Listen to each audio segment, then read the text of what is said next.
Hey everybody, Tekking101 here. I used to talk about Dragon Ball Super, but that ended for the foreseeable future, so now I'm talking about super-powered school kids. Go to that intro!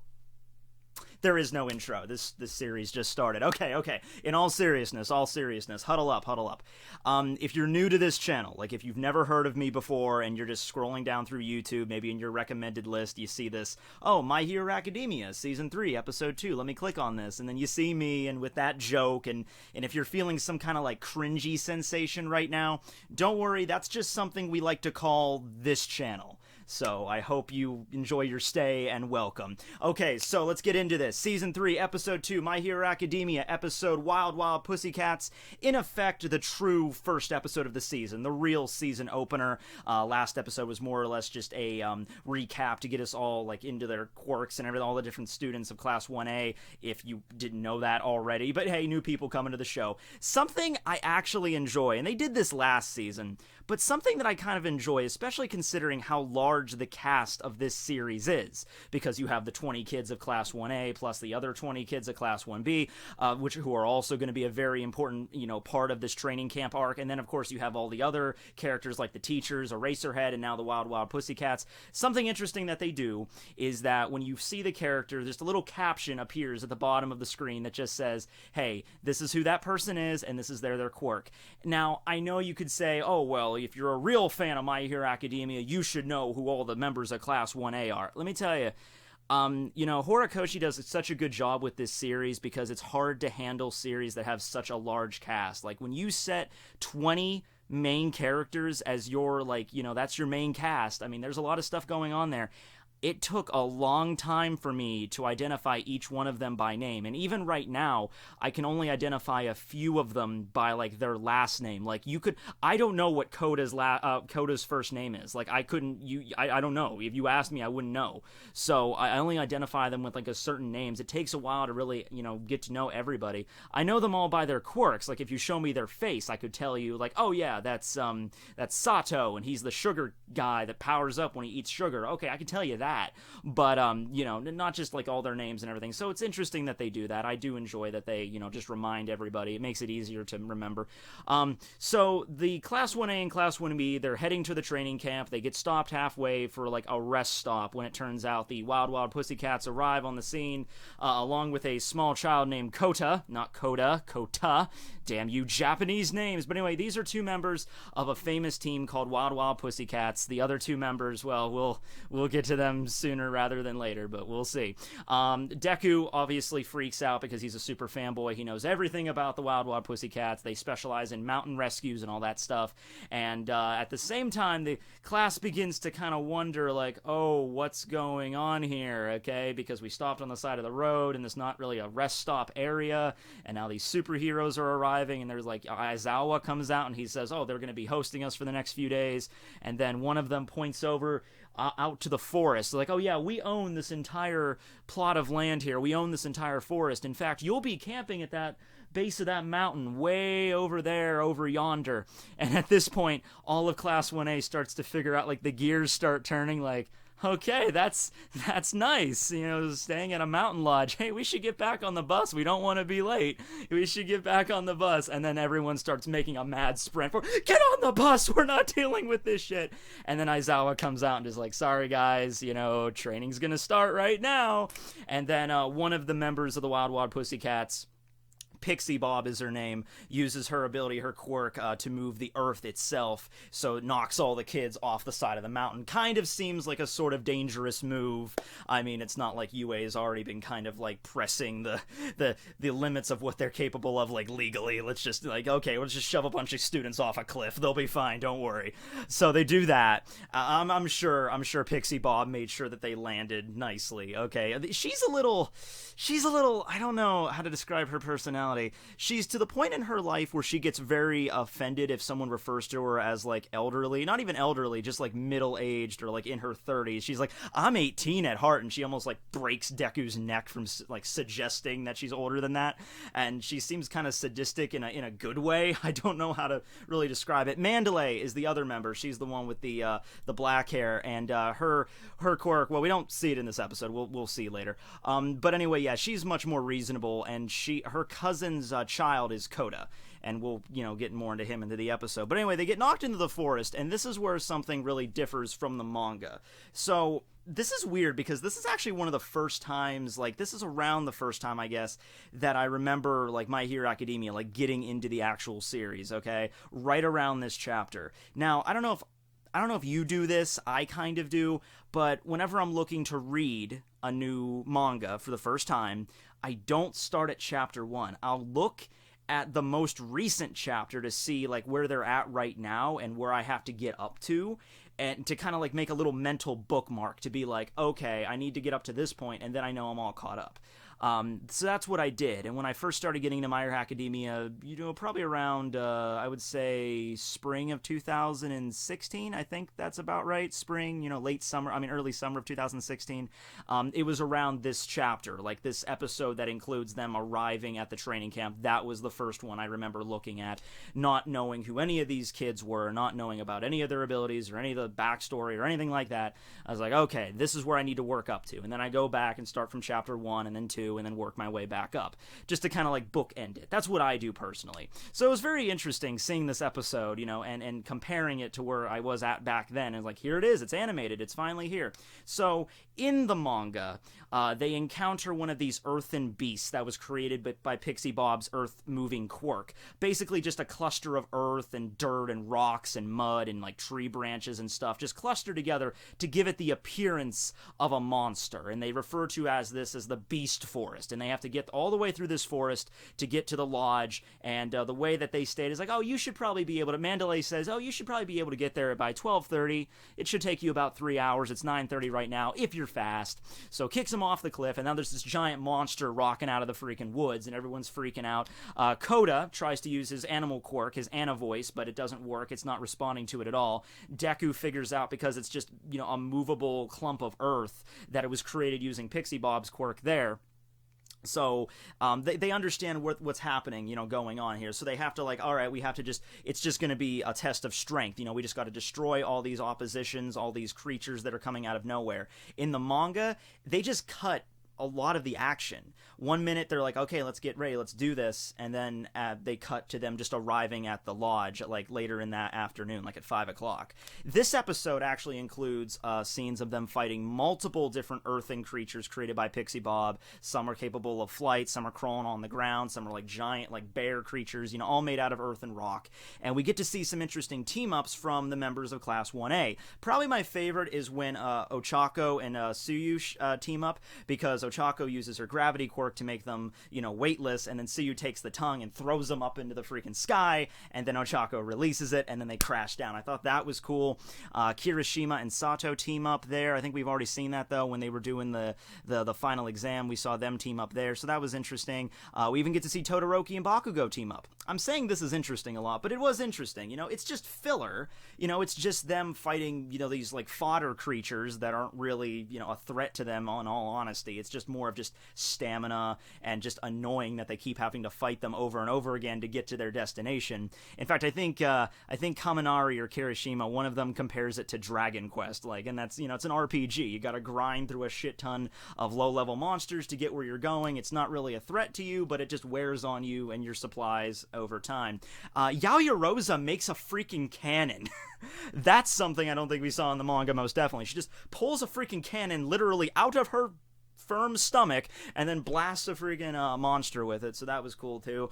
Kaminari doing his electric shit, obviously Deku doing his one for all, Bakugo blowing shit up, that's just how that goes there, so that's cool. Even Koda using his animal voice with the birds, I don't think it had really much of an effect, just birds of the forest, please repel these giant beasts, yes blue jay, come cardinal, peck at these large rock and earthen creatures, and I'm sure they'll be terrified by your little tiny birdiness, but okay, whatever. Ashido using her acid, Aoyama using the naval laser as a finishing move. I'm just stating their quirks off off at this point, right? But it's pretty cool. It gives a little bit of a bridge to how exhausting and tiring this was, because these things just keep coming. Makes me really wonder how many of these things that Pixie Bob can control at once, how much could she make, because you think she could create an entire, I mean, as long as she's fighting in an area where there's a lot of earth and rock and stuff, she could create like a pretty sizable army of these things to go after villains. So it's a pretty imposing quirk, I must say.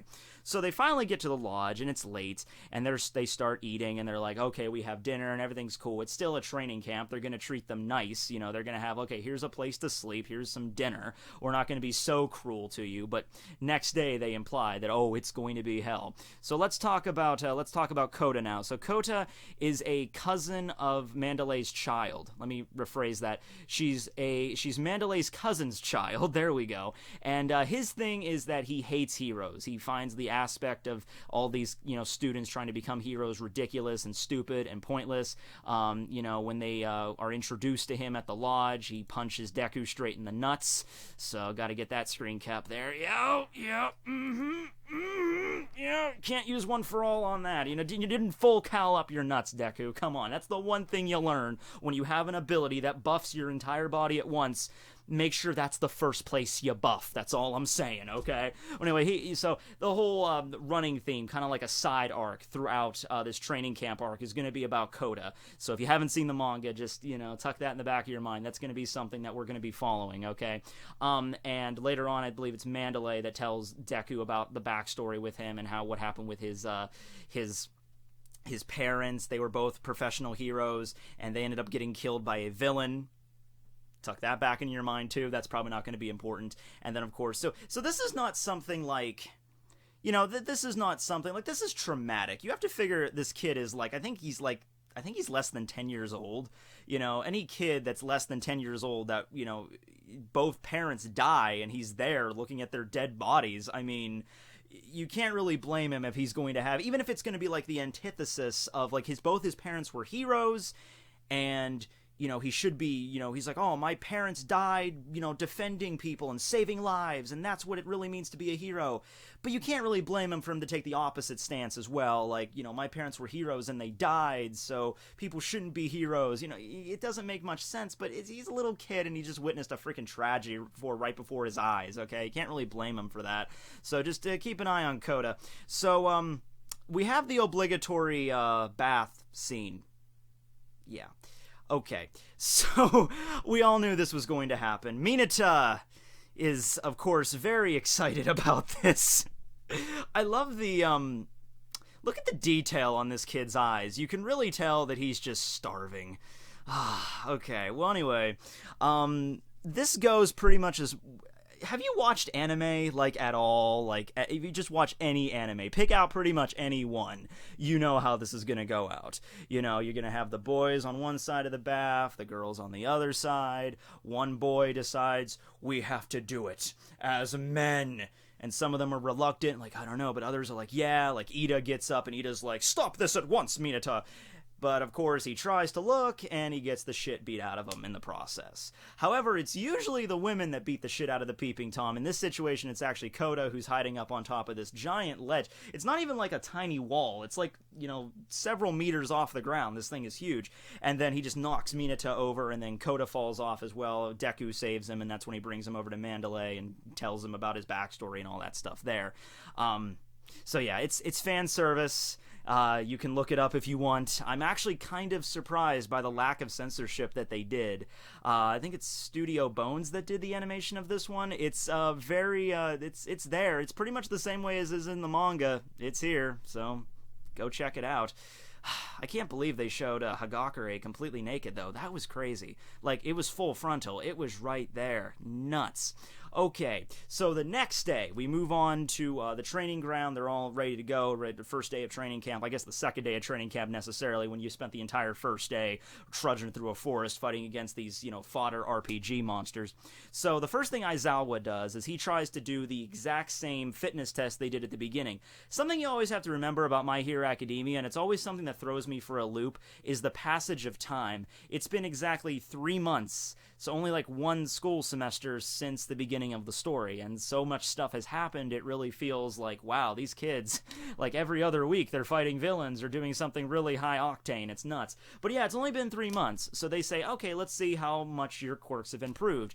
So Bakugo tries to go and do he throws the ball again using his explosive quirk to add some more oomph to the throw, but it's not much different from the original. It's only like a few more meters he did. It's like a 5-meter difference, and everyone was expecting, after all the stuff they did, all the shit that they've been through, obviously it's going to be higher now, right? It's going to be like over a kilometer or something. Not too much.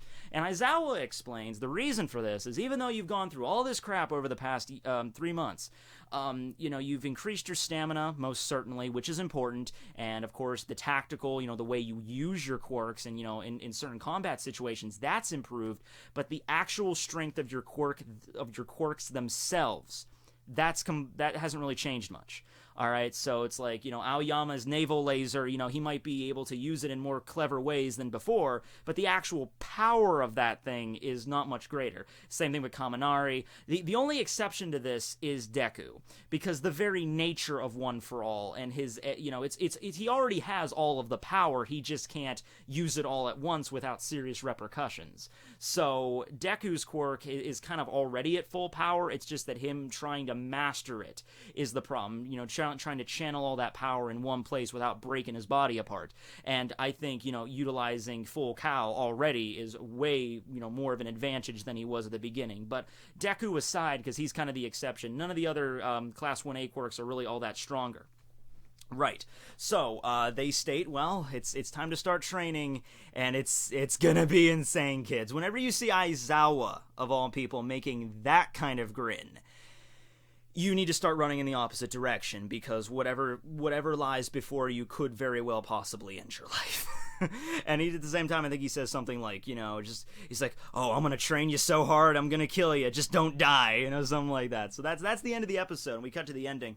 Last week, I discussed the opening, and I didn't like it all too much, and this weekend, still average for me. The ending, though, the ending is on point, okay? The ending of this season. So yeah, that definitely gets brownie points from me. But when it comes to the opening, maybe I'll get warmed up to it at some point. I don't know. What I really need to do is listen to it in my car over and over again, because I take a lot of anime tracks and I throw them in my car and just listen to them on my way to work or whatever, and that's really how I get warmed up to a lot of songs. So I need to do that for a few days, and then maybe we'll get back to it.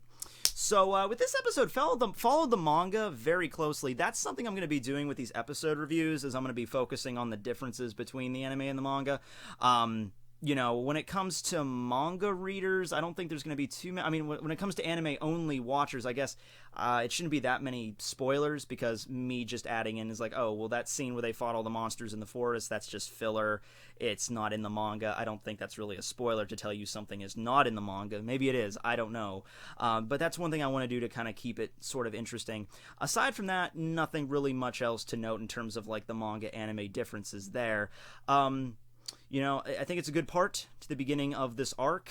There's a lot of stuff to come. It's going to be insane. We had an introduction of Tomura at the beginning as well, which I also think, didn't we get that at the end of last episode too? Kind of like just a recap there of the League of Villains gathering together and be like, oh, we gathered a bunch of people last minute, so they don't look like much, but their skills are on point, so don't worry about that.